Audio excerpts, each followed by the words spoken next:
You have two choices in life: to either play the victim or to take control. The options are in your hands. Everyone has a story. This one just happens to be mine. So don't be sorry, I'm not. And everyone has someone locked up inside them. We have our true inner selves and our alter egos. But when those lines cross, which one do you become?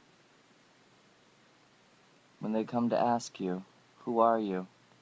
Which will you say, pink or blue?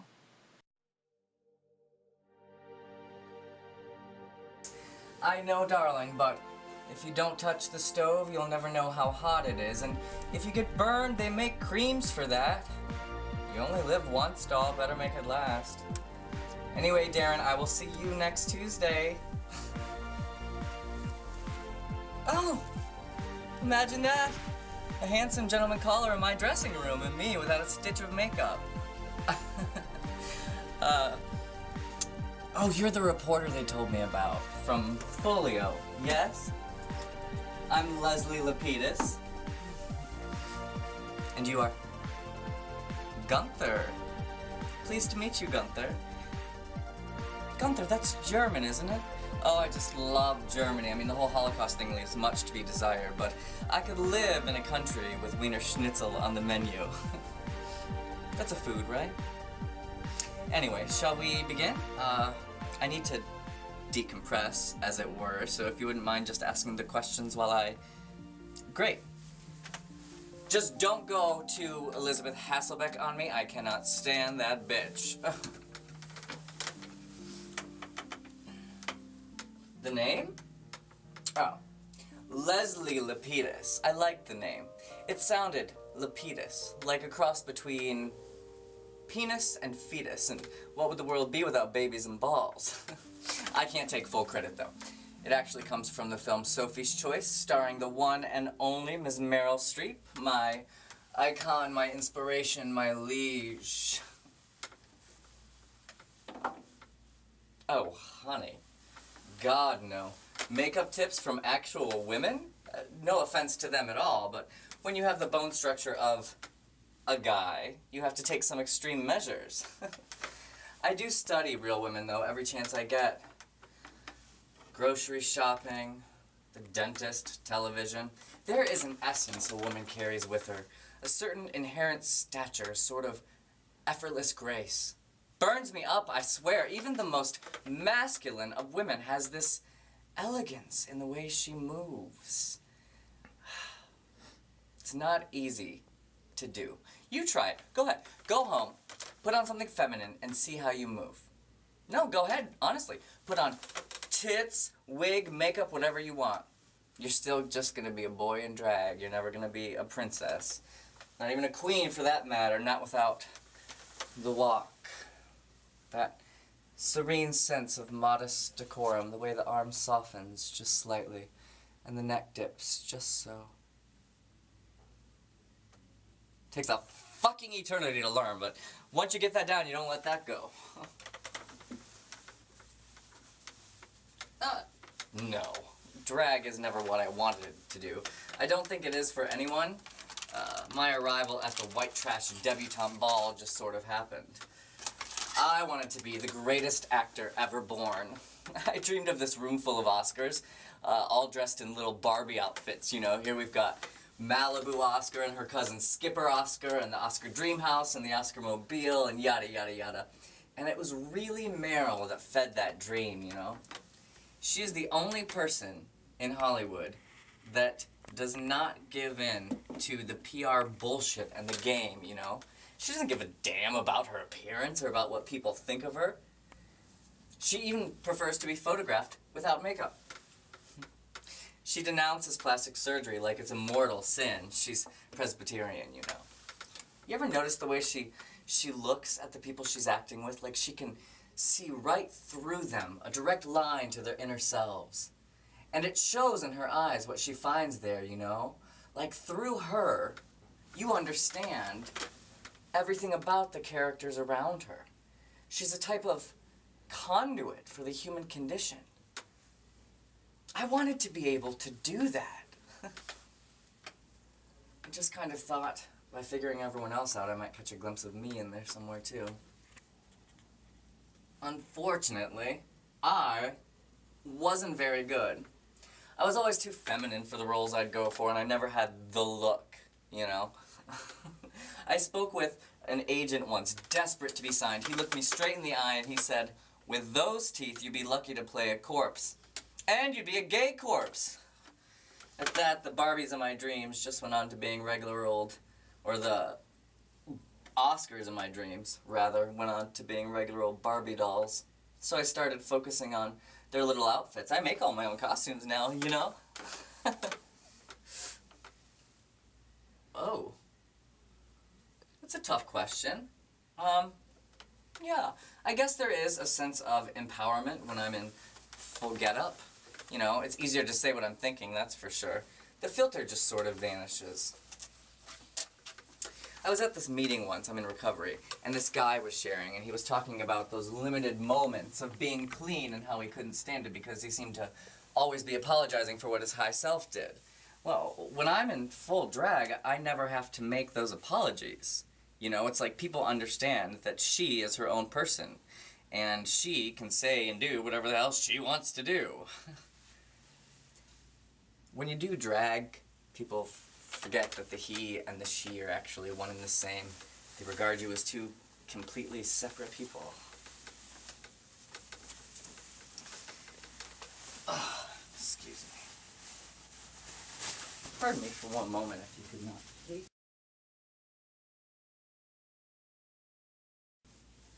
Anyway, what were you asking? Oh, yes. Recovery has been great to me. I was at a meeting, and I go pretty regularly. At least I try to. But I realized at my first meeting, it was one of two places I've ever really felt I belonged somewhere. The first, of course, was in the dressing room of all the queens when I was starting out. They used to say to me, "Honey, if you're going to cry about your family, you better first make sure your family would cry about you."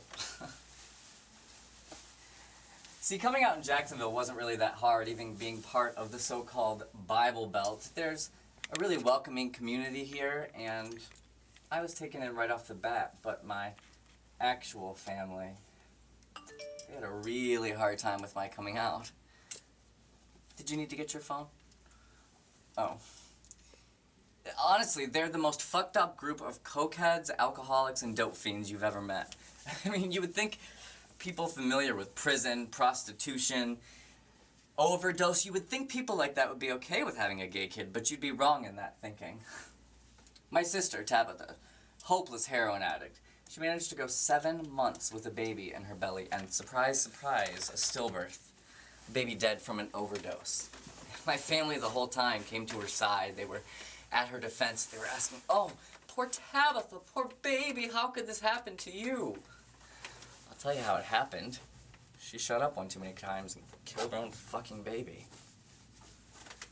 Tabitha had great timing, though. That was the week I came out. And my family looked at me like I was this degenerate piece of shit. Like I wasn't worthy of them. You know? So I started using just to fit in. God, most kids start using to fit in with the cool crowd. I started doing it to fit in with my own family, and it worked. The second they found out that I was using, there was this collective sigh of relief like, "Oh, thank God, he is one of us." I haven't seen them in almost 10 years now. Whoever said blood is thicker than water must have had molasses running through his veins.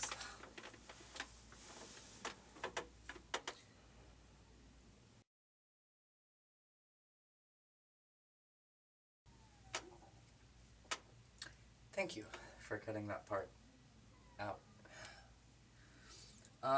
So, can we move on to a new question?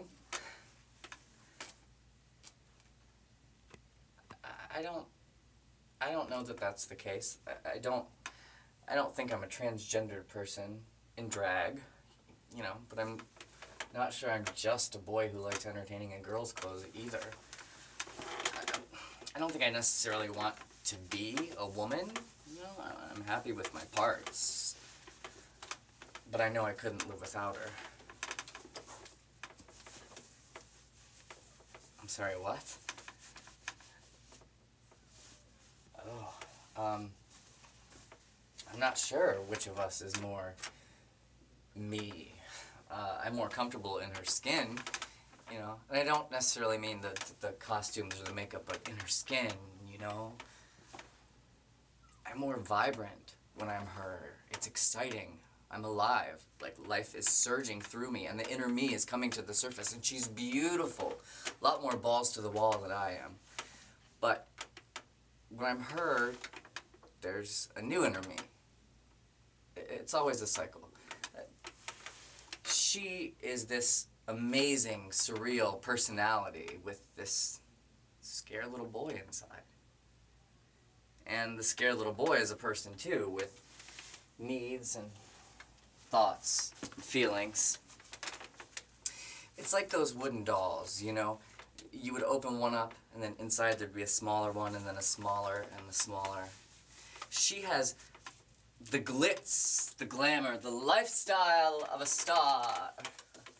He has the intellect, however minute, and the sense of normal. Whatever that means.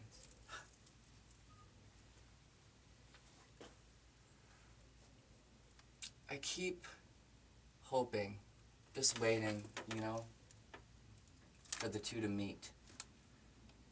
Just one single instant. I think maybe then our skins will merge. Our thoughts, our hopes, our ideals, they'll just become one, you know? It'd be nice if they could at least chat, you know, like, hey in there, little boy, how you doing today? And I'm fine, big beautiful lady, thanks for asking. I feel like if they don't start communicating soon, I'll never know exactly what I'm looking at in the mirror.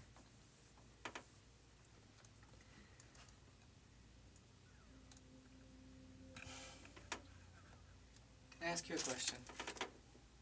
Off the record. When you look at me, what do you see? No. Really, look. Look deep. Who do you see?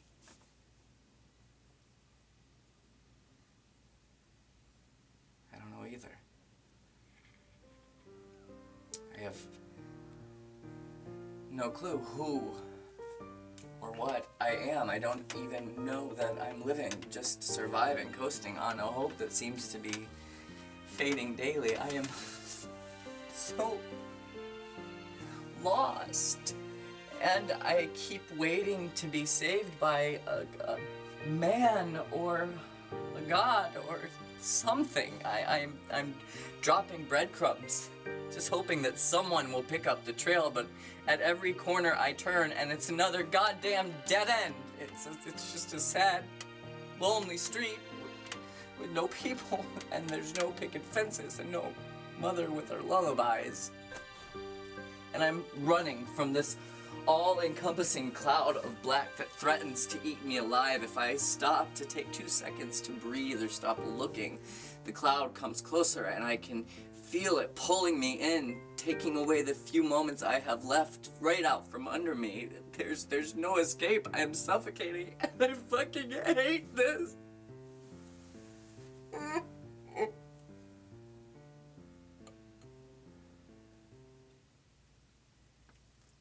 Sorry. Oh God, I'm sorry.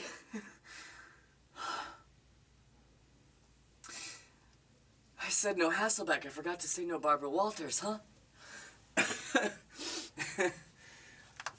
Oh, sorry about that. I don't know.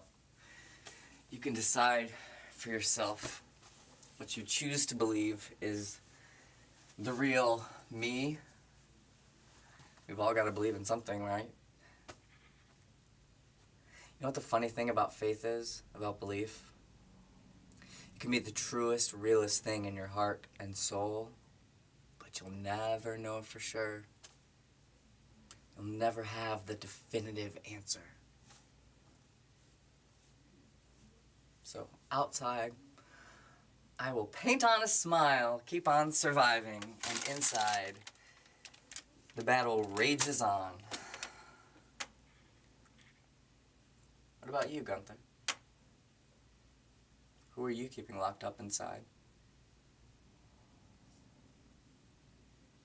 Shut that thing off, interview's over.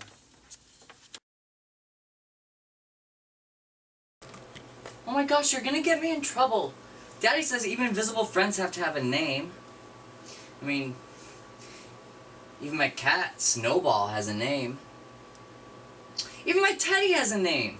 Chadwick Von Barrington. I named him myself. My dumb sister has a name. No, she's not pretty. Don't say that again. Oh my gosh, Daddy's car has a name. His car. So you have to have a name. What is it? Just tell me. Fine. Then I won't let you play checkers with me. No, I won't either. You can just sit over there and watch me play all by myself.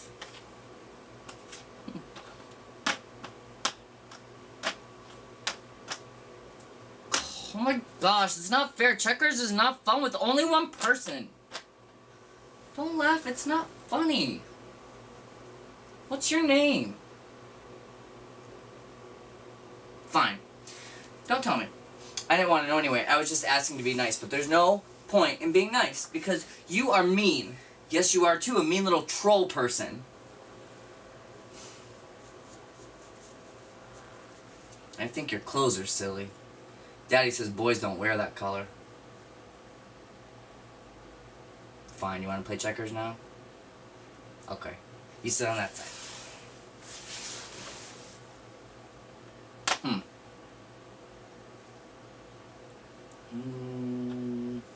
I'm glad we're friends, even though you're kind of weird. A lot of people think I'm weird too. Weird? Weird's kind of like, funky? Funky? Funky is like, well, kind of weird. You don't speak English too good, do you, if I have to keep telling you what everything means? Well, it doesn't matter what it means, as long as you know that's what you are, and it's weird. Hey, that's not fair. You won. I wasn't paying close enough attention because you were making me talk so much. It doesn't count. That's fine. I don't like checkers anyway. It's not even fun. And you're not smart enough to play chess. No, you aren't either. You don't even know what weird means. You want to look at clouds? Okay. Oh my gosh, look at that one over there. It looks like a unicorn. You know, a horse with a horn. And see, there's its long, pretty tail. And it's got wings. You see those? Gosh, that'd be a neat pet, huh? If I had one, I'd ride it all the way up to the sky and I wouldn't be afraid to fall down or anything. I don't know, because I put a seatbelt on it. I don't know, super glue? Oh my god, this one time, my sister got super glue stuck in her hair.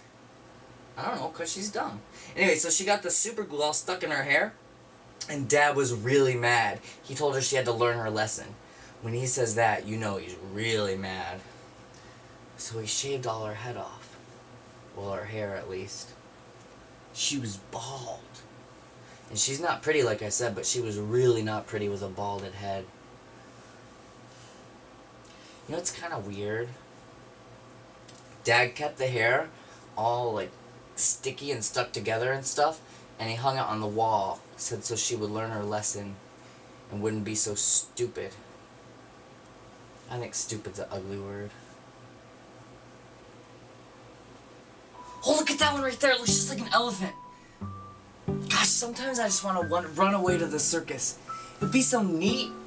I could learn to play chess with the lady with the beard, and I could learn to walk on the wire and eat fire and all that stuff. And I could talk to the lions because I'd speak their language and they wouldn't be scared of me. And then one day when I grew up, I could run the circus and I could wear that neat little costume, and then all the other runaway kids could come live with me and be just like Never Never Land. Know something? Sometimes in my dreams I can fly just like Peter Pan. It's not all the time, just sometimes. When things get real scary or there's lots of monsters chasing me or I'm about to fall off a cliff, then I can just fly up in the sky. And I'm not scared or anything. And I'm not going to come down even if I get scared. Or sick or anything, because I'm all alone up there. I'm always so sad when I wake up in my bed because it's so dark in my room and Dad won't even let me sleep with my teddy. He said teddies are for sissies. I said, geez, oh Pete's Dad, I'm only 7 years old. He said, you gotta be a man by the time you're 12. So, no teddy bears. No, I don't want to be a man. I think when you turn into a man, you turn mean. Look at my dad, he's real mean. So mean he made my mom leave, and he makes my sister cry all the time. Everyone thinks he's so nice and so funny all the time, and he's always laughing and smiling and make other people laugh, smile too, except for me. Because sometimes when we're alone, he says funny things to me.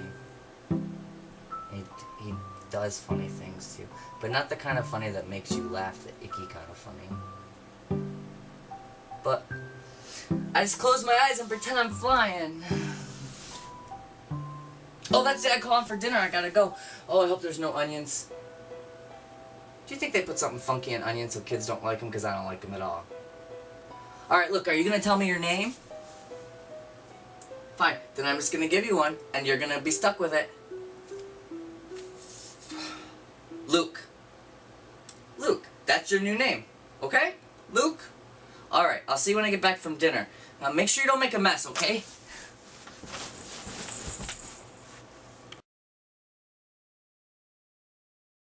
Nurse! Nurse!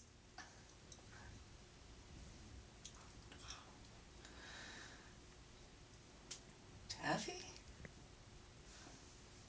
Taffy, is that you? You look fancy.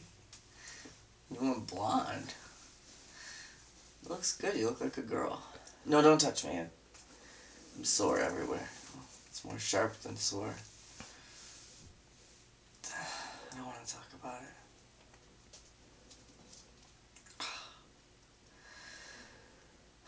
Where have you been?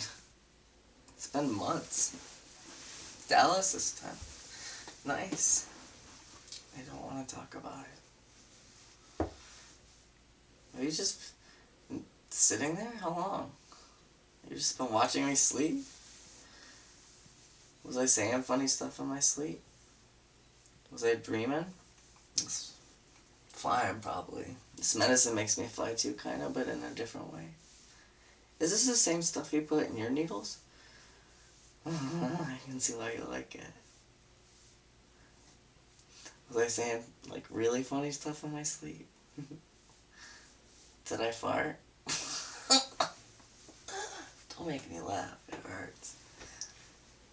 I don't want to talk about it. Is he gone? Did you see him?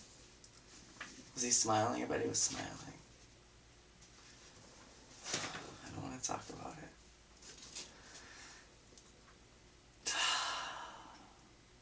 Do you think he'll be gone for good this time? Think they finally get it? Well, at least now I don't have to wait to leave. Now I can go just as soon as I'm ready. Come on, Tabby. We both know I'm an old 12, just like you were. My body hurts like it's 80, though. And you look at least 30. I'm kidding. Don't make me laugh.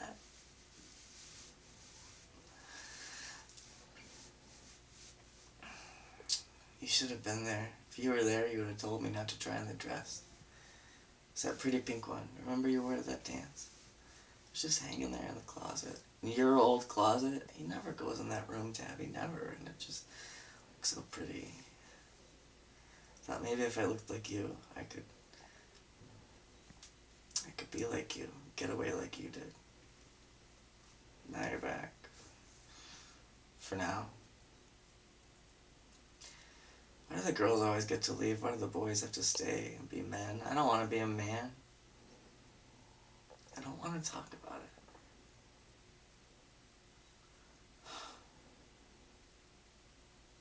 it.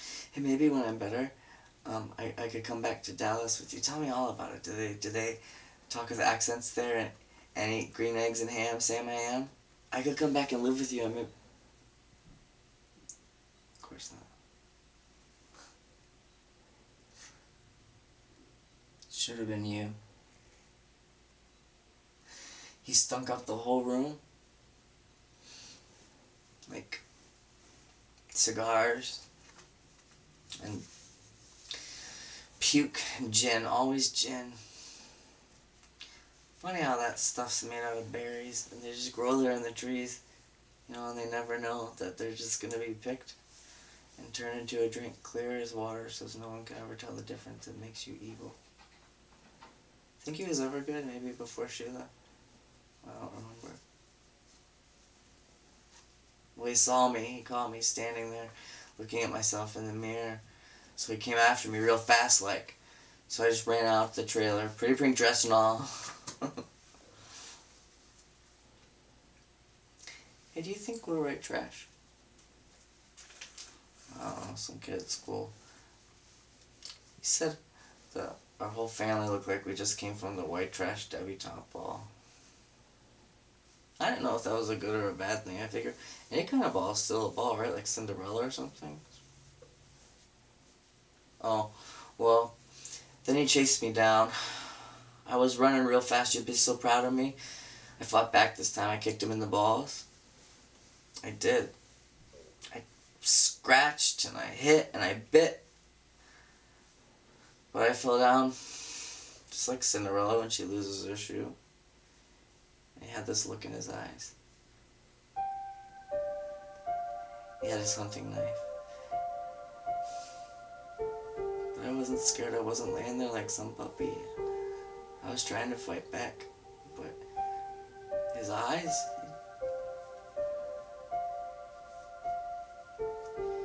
He said he wanted to see if I was pink or blue on the inside. And so I remember something sharp. And then I just flew away like I always do. Somewhere in the distance I heard sounds and I saw lights flashing. Car sirens and screams, cars coming closer, screeching to a halt, car doors opening and closing, thuds, pounds, and then metal locking into metal.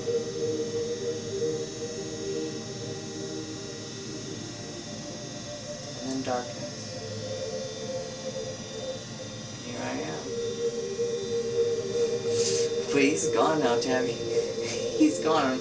If all it took to get him gone was a chunk of my insides, we got off easy. Nurse! Will you stay just for a little while so I can get some sleep? I'm so tired.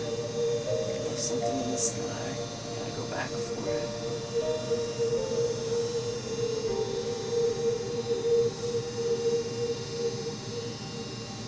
Okay.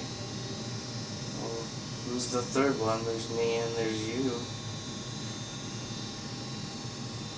Meryl. Okay. Meryl Streep.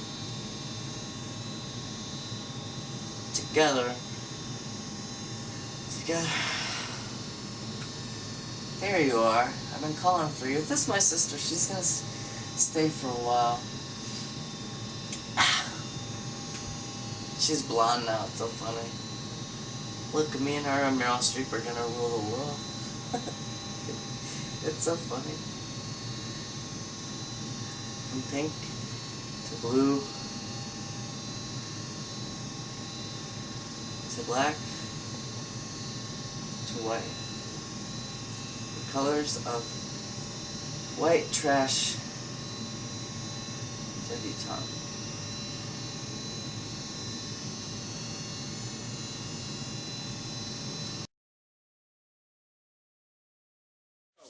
I swear to God, John, this has to be where they filmed Deliverance. I can, like, hear the banjos playing off in the distance somewhere.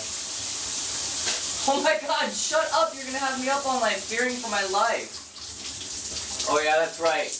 I have you to keep me safe. Any big burly axe murderers come knocking on the door looking for fresh meat, and my hot but skinny white boyfriend is gonna scare them off. With what exactly, babe? Your sharp wit? Your charming smile? I know, I'm kidding. Yes, the Navy will make you big and strong someday. Not too soon though, okay? When did it get so gay anyway? And why don't people ever talk about it? Like, hello? A big ship full of toned young guys all horny and out to sea? Who are they kidding? Yes, I know. It's very serious. Babe, what do you think they're gonna do with my scar once I'm rich and famous? Think that they can just fix it or something? Well, I mean, if they can give Joan Rivers 25,000 new faces, sure they can give me a new tummy. You like my scar, right? Oh, hey, be sure to set the alarm. I don't think this motel does wake-up calls. I need to be up super early if we're gonna make good time. Oh my god, I can't believe it. Tomorrow night, we're gonna be in LA and my life can start. Our life can start. What do you think the people are gonna be like there? Do you think they're all gonna be like hot and young and eager like us? Don't go getting any ideas though, mister. You gotta stay right by my side through it all so no one can ever accuse me of being a sellout to fame. I gotta be just like Meryl. Keep my no bullshit, non-Hollywood, no-name man by my side through it all. I know you have a name, John. That's not the point. It's very important nowadays that people don't think you're a shallow person. Oh my god, do you think it's gonna be weird just like walking down the street and running into famous people like Drew Barrymore or something? And what do you even say to them when you meet them, you know? I never got that part. Like, you want to be nice, but you don't want to sound desperate, you know, or needy. And you can't be mean to them either. I mean, it's very important nowadays for people to think you're a nice person. You think I'm a nice person, right? Come on, you have to say that. And don't call me beautiful. Just, you know I don't like that.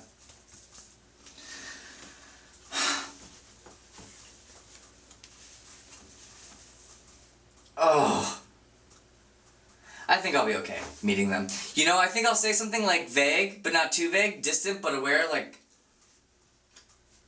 hello, you're such a breath of fresh air.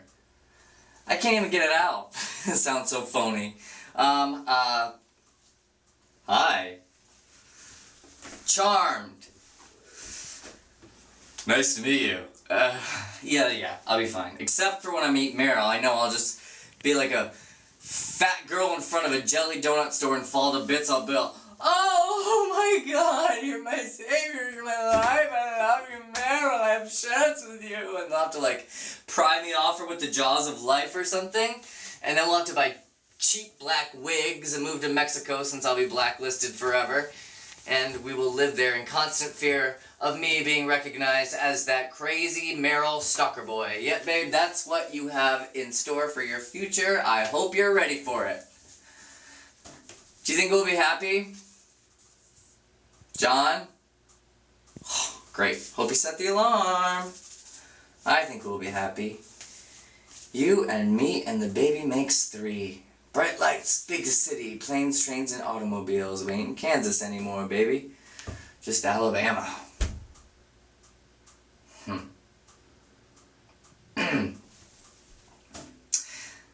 I would like to thank the Academy for this honor. I never dreamed, being a little boy from the redneck South, that I would ever be standing here today. Oh, silly me. I forgot my list, and now I can't remember who to thank. Well, of course, I thank my agent, and the cast and crew, and everyone who worked on this film, and where would I be without God? Alabama. But most of all, I'd like to thank my partner, John. He has stuck by my side through every terrible and wonderful moment. He held my hand when I was sick and shaking from the DTs. He called me beautiful when I was puking all night long and single-handedly swept me out from under the curse of my life. Ladies and gentlemen, please, a big amazing hand for my big amazing man. Woo, John! Don't worry, when he snores like that, it means he likes you. Babe, do you think they're gonna like me? I mean, because when you think about it, what do I have that no one else has, you know? I've got a dream, but who doesn't? I don't have crazy good looks, I'm hardly hunk material. I'm not that funny, I'm not that smart, and I'm not that charming, I'm not that anything, so what the hell am I doing dragging you from your home to a big city where you don't know anyone and can't possibly be happy with just me? How the hell am I supposed to keep you happy? I don't even know how to cook anything but fried fucking eggs. Keep you fat but not happy. I can keep you in bed. That, at least, is something I know how to do. I know how to fuck. I've been doing it long enough. I would like to accept this award on all the behalf of all the men in my life, past and present.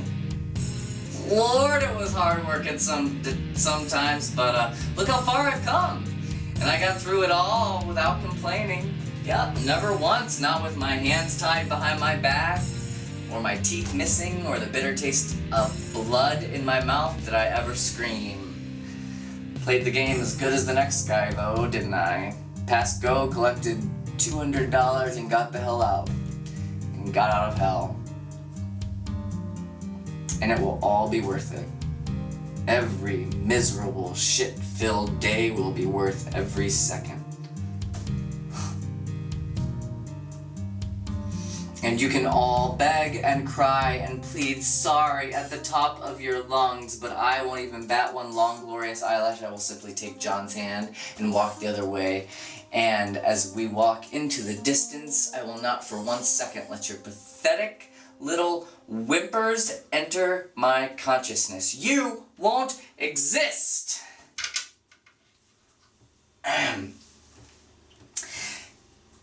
And last but not least, I'd like to thank God for cleaning out the filth in my veins. Amen. John! Babe! I just want to say thank you.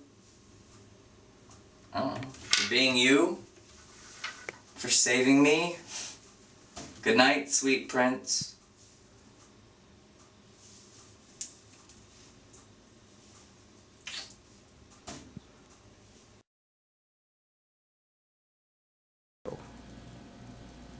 Good God, there you are. What are you doing, a documentary of the backstage workings of this show? I thought for sure I'd be struggling alone with this pink taffeta the rest of my life. You realize I've been sewing for 5 hours straight now by hand? But the show must go on, as they say. Plus, it's kind of cool to think the work I do is like the final touch on the character, you know? Like without me, something would be missing. Well, yeah, the clothes would be missing. I can always count on you to keep me in check. Touché. Oh, that's sweet. No, that's sweet, but I hardly think my stuff is that good. Sometimes I think I should actually go to school and be trained for it properly instead of just throwing some out there ideas together and crossing my fingers they turn out alright. Yeah, I should go to school for something. Anyway, I pretty much do it on my own. I'm always reading up on everything I can, researching concepts and theories and stuff, trying to fill my head with as much knowledge as possible.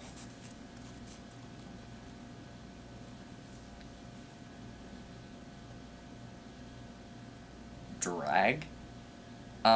Hey, left field. You mean like guys in girls' clothes? You do that stuff? I just never really would have thought. You'd, I guess you have the right body type for it, just a little taller than my sister. I can't picture you as a girl, though. Well, what kind of, costumes are you talking about? Like just dresses and stuff? Really? and there's a market for that kind of thing here in Jacksonville. Back in LA, sure, but Jacksonville? Really? Huh. Who'da thunk? Well, okay. Conceptually, how does one even go about designing female clothes for male bodies? It doesn't make any sense. I mean, males are bigger, males are broader, males are all kinds of things. You're an actor. I wouldn't expect you to understand. You're not a designer. You just wear the clothes on your back. You never consider the poor old lady with carpal tunnel and bad back sitting in some dusty, dark room somewhere, sewing her life away into the very garment on your back. Right. Or the somewhat attractive gay boy sitting in a very well-lit costume shop, designing killer shows, or killer costumes for a killer show, and a very gracious cast. Touché. Again, that brings the score up to what? Me, zip, you two. I'll get even, though. But it's just my lot in life to be the underdog, I tell ya.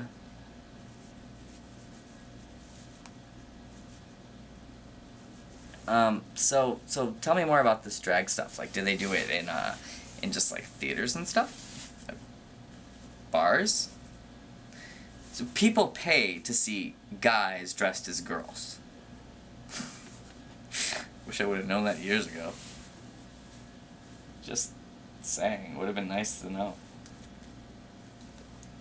No, I was always too busy trying to be somebody and growing up to worry about the whole bar scene. Plus, I've only been old enough to get in for a couple years now.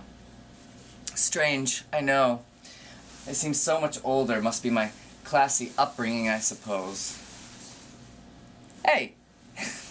Don't laugh. I totally had a classy upbringing. And I have the scars to prove it. Let's see. There's my sister, fresh out of her 6th stint in rehab. She's the one who gave me the inspiration to start heroin, which gave me this lovely pickable scab. 5 years now, hasn't gone away. There's my dad, locked up for a long time. Hold on, let me show you the one he's responsible for. Yeah, he's not getting out anytime soon. I got a mother who offed herself because she couldn't handle the bullshit of reality. And let's see, these are my attempts at the same thing. And several other members of the clan who are so pathetic they do not even deserve an honorable mention. Don't be sad. It's my life. Look, everyone has a story, Danny. This one just happens to be mine, so don't be sorry, I'm not. Ugh. Okay, so get me some more details on this whole drag thing,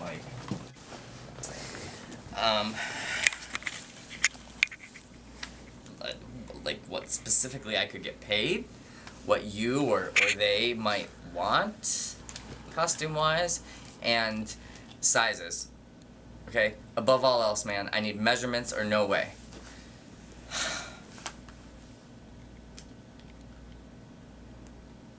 What? What are you looking at? Tell me.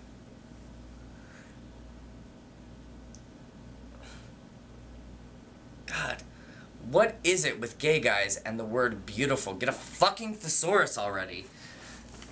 Sorry, I think it's sweet. I think it's really sweet. I do. And you're a great guy, charming, handsome, the whole package. I just don't date by choice. I'm not a big fan of the whole 4-letter word thing. Love, 4-letter words, those things scare me. 3-letter words, those are even worse. I don't even like sex with myself or others. I'm serious. Look, I see sex as a means to an end. It's a very useful tool to get things you need. I don't know. Money, food, acceptance, pretty much anything but self-respect. That can't be bought with sex or any other currency. That has to be learned and lived. Because I just don't. I did. Once. His name was John. Is John. I guess technically he's still alive. I don't know. I was young. We were young. Probably too young, and I was naive. Thought forever was a word that could actually be achieved. Oh, you talk about handsome. That kid was the king. You could look in that boy's eyes and see eternity. It sounds cheesy, I know, but my God, was it true. Probably still is true, I guess, for his wife. Yeah, his wife. He's got a wife and kid last time I checked.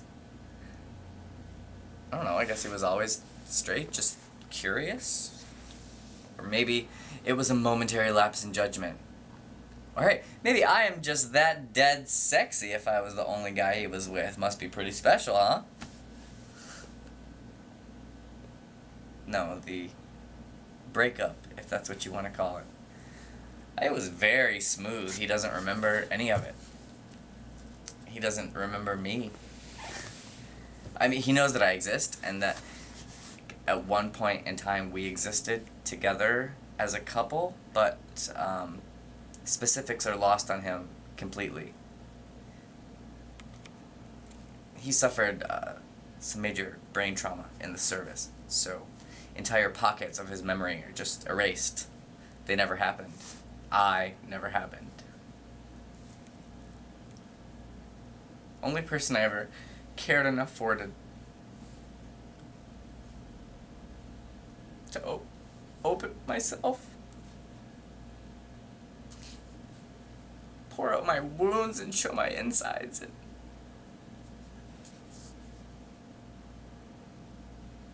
they're gone.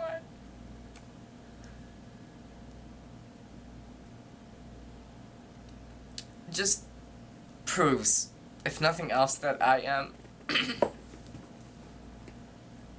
forgettable. So, I don't date, okay? It's just, it's too much energy, and it's too much blah, and I just, So sorry about your luck there, Dan the man, but you picked the wrong little homo to go getting a crush on. Okay, so,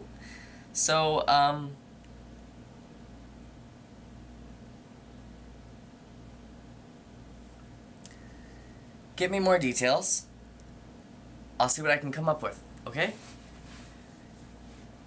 Hey, honestly, you're a really sweet guy.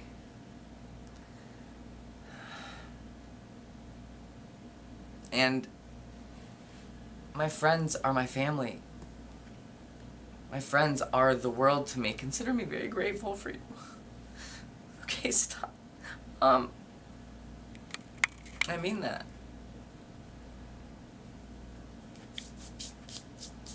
You really are a sweetheart, Danny. Look, the taffeta monster remains. We have to get back to work. You really should stop with this documentary shit and just focus on acting, and I'll focus on designing, and we'll be good to go. Listen, just for the record,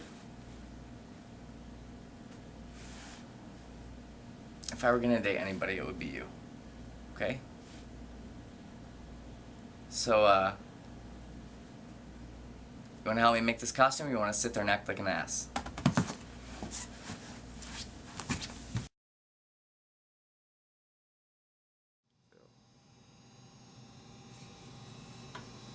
Thank you. Hi, I'm Carrie, and I'm an addict. And I really needed a meeting tonight. I just got done doing a performance, and when I got off stage, there was this surprise waiting for me in my dressing room. Quaint little German fellow, a reporter. He had been assigned my story, I guess, for an article or whatever.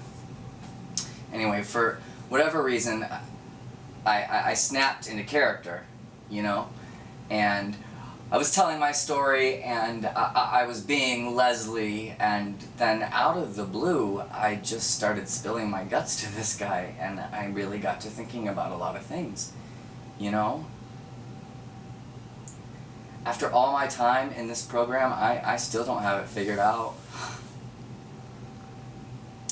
You know, I feel just as lost as when I was a little boy, only now I'm not so little, you know, and I'm a man, supposedly. And I'm not quite sure where I stand in life.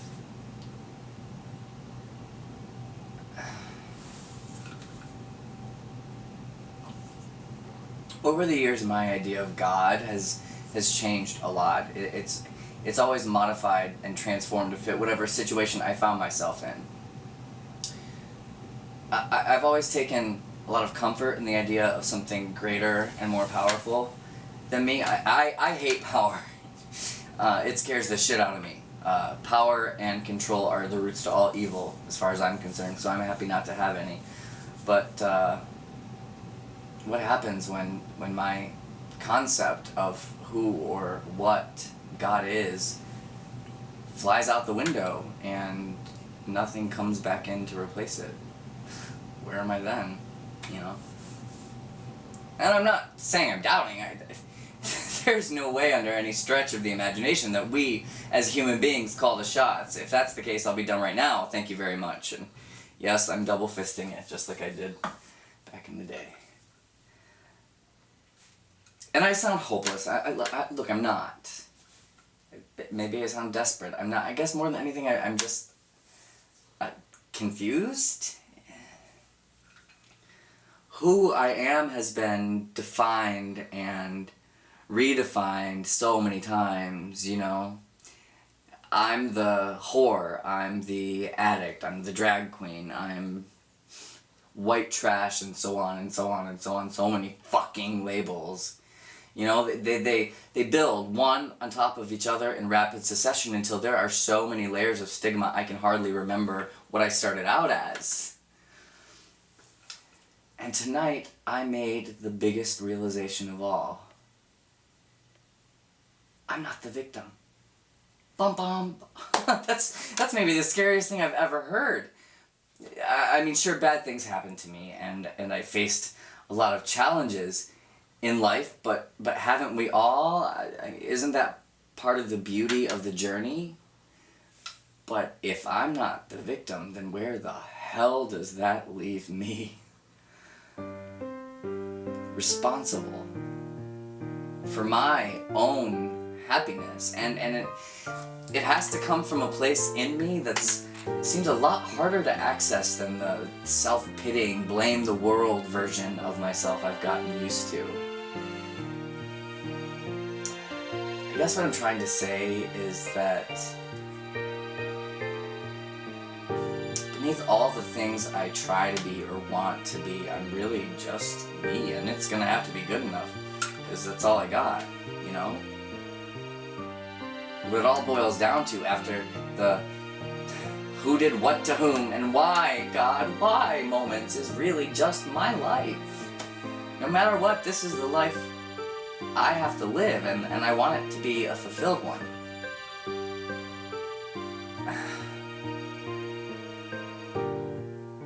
Sorry, now I'm just rambling. Here's the big news. What I really came to say is it's time for me to live, you know? So I'm going back to LA. I gotta give it one last shot, otherwise I'll forever be plagued with a case of the what-ifs. And, look, I know what you're thinking, but I know I'll be able to adapt to life there as I have everywhere else, only this time I'll be going there to explore, not to escape, you know? So, with that, I will pass. Thank you for listening.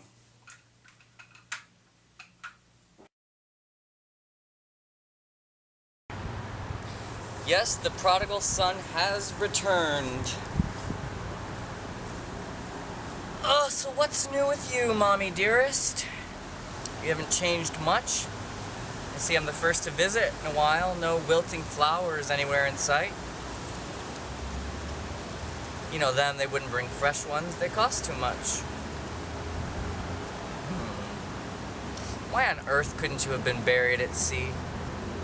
I much prefer the warm, salty breeze of the Atlantic this time of year to the stale, humid air of this old boneyard. It's not too shabby, though. I must admit. Got a nice neighborhood nearby. Way better than you deserve, that's for sure. Don't be mad, I'm just stating the facts. You were born poor white trash. You lived your life like poor white trash. You should have been buried like poor white trash. Stuffed in a plywood box, super glued together and marked caution, hazardous material. I've decided I'm going to be laid to rest after being cremated, which I know you hate, in an urn of opal and pearl with a lining of pink silk. Yes, Mother, your son just adores pink inside and out. Well, I'm sure you're wondering what the occasion is. Funny you should ask. You see, I received this letter in the mail, came right to my house in LA, it did. I took the first flight out I could to share the good news with you. Did you want to read it, or? Okay, I'll sum it up for you. You see, Dad died in jail.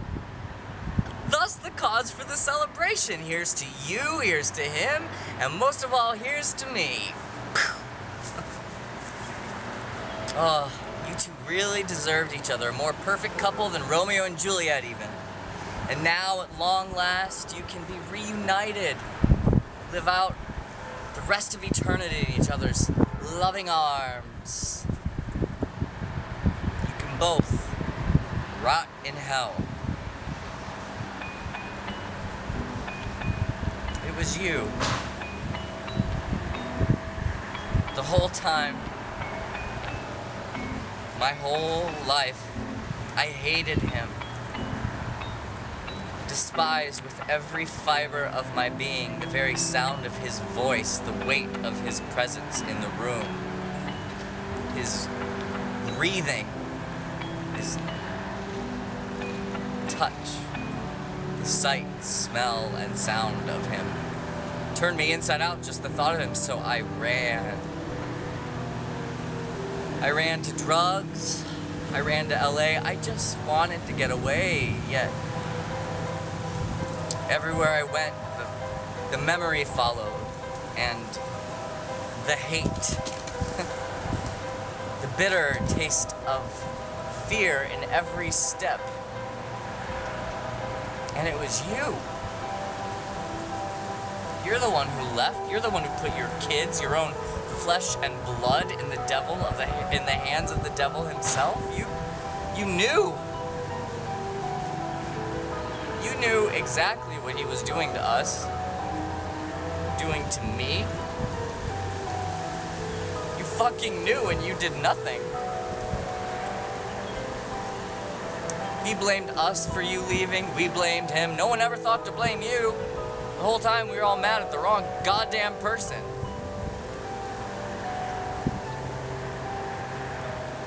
I spent so many years thinking I was weak, pathetic, unworthy of love or compassion or affection, and it was all because of you.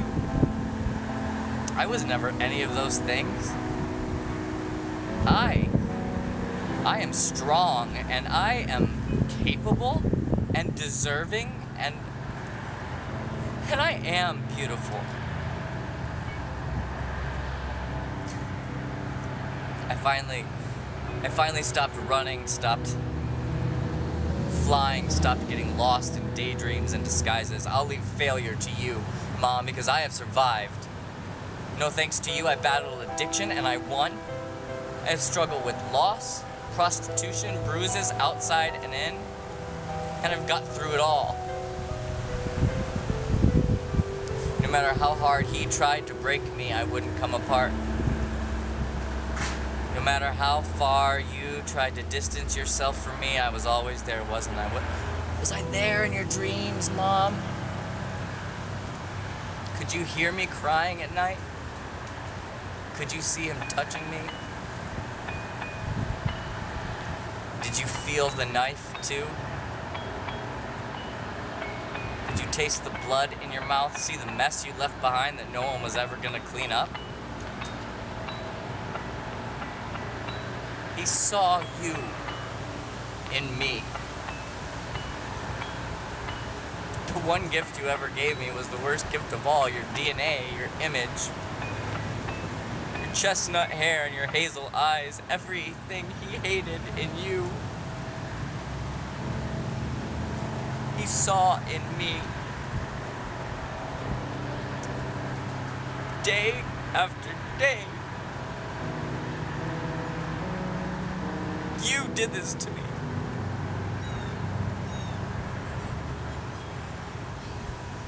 But you know what? I did really well for myself, way better than the two of you could have. And you know, morality and recovery tell me I should forgive you so I can move on. But this pocket of hate runs so dark, it is so deep, it is so essential to who I am that I must always keep it in me as a constant reminder of where I come from and where I shall never return. So on this day, as the universe smiles on me and feeds me with knowledge and warmth and best of all, life, I just came to pay my final respects and to say once and for all,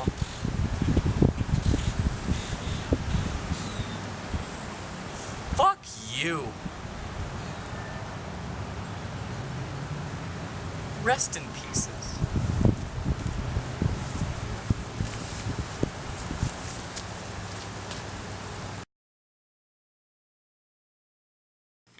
Not bad. Not bad at all. Okay, and now for the tie.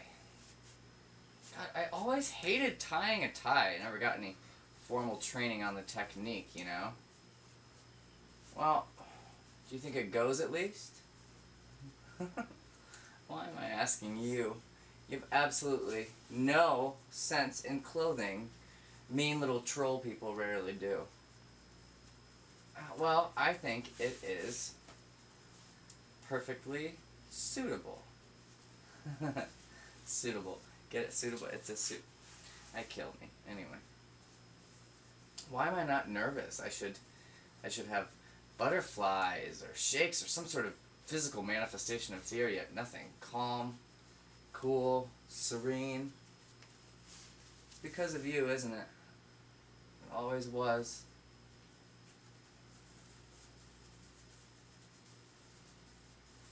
I must say, I enjoy having these little chats with you. It's nice to have someone to just listen to, you know? Or to listen to you, or to enjoy vast, comfortable silences with. Although sometimes I do wonder what you're thinking, and wish I could be like you, all seeing, all knowing. We both know that's not true, good buddy. You have definitely made some missteps along this path, but, hey. Okay, so I think I have memorized the speech. Let me look at it again. Luke, are you even listening to me? Oh. How on earth did you get the name Luke? I named you when I was 7. That was before I'd ever seen Star Wars. I never knew a Luke. Definitely hadn't read the Bible. That's not working. Anyway, what does it matter now? It's the name you have, and I think it suits you just fine. Alright, now, I'm going to try the speech out on you. I'm so against teleprompters. I hope I have it memorized, but I'm starting to understand why people need them. Please be a captive audience for once. Thank you so much. Whatever. Hi everyone. Thank you so much for coming tonight. This evening means so much to me and to my cause. As most of you know, my book, Bluest Taffeta, chronicles some of the events that helped shape who I am today. I was so fortunate in my life to have had my experiences and to have learned invaluable lessons from them. I was able to create worlds in my mind as a child that I could escape into, characters to use as a shield against the harshness of reality. There is nothing more precious and powerful than the mind of a child. I often think if we could return to that place and learn to grow again from new seeds of hope and curiosity, we might better be able to understand ourselves and our place in this world. I am so blessed and humbled to be standing here tonight for my cause and staring out at this sea of astounding faces. From my humble beginnings, I have traveled long and diligently to be where I am tonight, right here, right now, in this moment. Sometimes I think my life is a fairy tale and I am just the narrator. I was able to turn my experiences, my strengths, my hopes into a working, breathing machine. For that, for all of you, I am forever grateful and in debt to the universe. But it is not all about me, as my friends always say. Look at Meryl, laughing. Yes, Mary, I get it. It's not all about me. I am not the reason we came here tonight. We are here for a very worthy and exceedingly important cause. To save the hope of the next generation. To stop monsters in the thought process before action can follow intention. Thanks to you and to other angels throughout America and the rest of the world, we have been able to build centers for education and shelter and renewed spirit. Because of you all, we have made immense progress in the fight against child abuse. And we are here tonight to celebrate the most important resource our world will ever know and will ever have, the spirit of youth. My friends, my family, my people, my gratitude to you is bountiful and endless. The work we are doing is the closest we will ever come to knowing a power greater than ourselves, the power of oneness and altruism. I thank you for all you have done. I thank you for all you are doing, and I thank you, hopefully, for all you'll continue to do for this cause. And in general, I just thank you. With that, I will stop yammering on. I will let the gala begin. That's why we came after all, isn't it? I just want to leave you with these 3 words. Dream, create, inspire. Thank you. Well, that was it. What do you think? It's a little on the sweet side, I know, but it's all true. I was talking about you, you know. Power of youth. Oneness, altruism. You were there for all of it. You saw me through every single moment. Oh, God, sometimes I just hated you. I wanted to rip you apart with my teeth and fill you full of my rage and my pain. But you never wavered. You knew all of this, saw all my fears, my insecurities, all my faults, and you loved me even more, it seems, for all those things. You know, a lot of people would laugh at me for having a invisible friend at 37. You know what I say to them? What do you think God is? It really was worth it, wasn't it? Every single moment was worth it all. God, Luke, you know what's funny? As you grow, you learn. And as you learn, you start to realize that you are faced so often in life with the decision to fight or flee. And you almost always decide to stay and fight. Yet with each fight, it becomes less and less a struggle until it just is.